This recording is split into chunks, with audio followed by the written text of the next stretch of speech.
দেখুন দর্শকবৃন্দ, 1998 সালে আমার এখানে অনেক আনারস বাগান আছে। দেখেন আজকে জুলাই মাসের 6-7 তারিখে দেখেন কুলিতে আমার আম খাইয়ে লাগছে। এই যে আমার আনারস বাগান দর্শকবৃন্দ, আনারস কিছু না, কিন্তু সেই 1998 সালের পরে আমি আর হাত দিয়ে প্রায় দীর্ঘ 25 বছর পরে আমি একটা আনারস, পাকা আনারস ভেঙে আপনাদের দেখাবো। এই দেখুন দর্শকবৃন্দ, এটা আমার গাছের আনারস।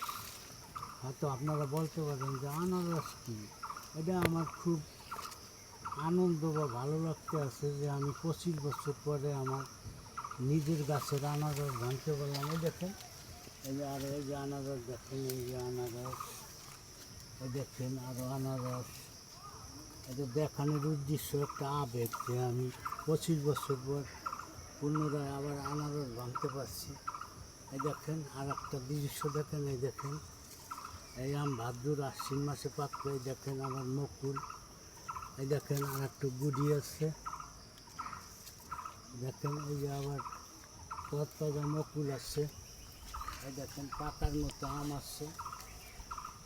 আমি ভিডিওটি রং না করে সকলকে ধন্যবাদ জানাই। আমার ভিডিওটা যদি একটু ভালো লাগে লাইক কমেন্ট শেয়ার করে দেবেন, ফলো দিয়ে আমার পাশে থাকবেন। আর যারা আমার ইউটিউব চ্যানেলে দেখবেন তারা সাবস্ক্রাইব করে আমার পাশেই থাকবেন। ধন্যবাদ, আল্লাহ হাফেজ।